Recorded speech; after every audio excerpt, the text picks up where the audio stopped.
hi ha alguns irresponsables que creuen que tenen la vareta màgica per resoldre tots els problemes de Catalunya. I aquesta vareta es diu independència.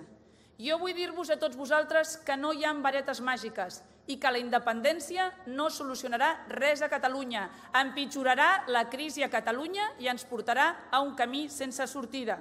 Quiero trasladaros que esta noche vosotros, vuestros amigos, vuestros familiares del resto de España tienen que saber que aquí hay un partido que no tiene complejos, que si los socialistas catalanes tienen complejos de defender España, si los socialistas catalanes se han querido quedar en el medio, en tierra de nadie, el único partido que defiende el no a la independencia y el sí a España es el nuestro, el Partido Popular, y que lo va a seguir haciendo, le pese a quien le pese y, sobre todo, le pese a Convergencia y Unión.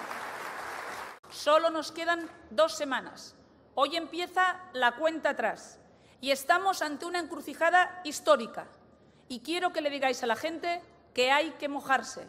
Cataluña está en una encrucijada histórica y no podemos quedarnos en casa, no podemos quedarnos callados.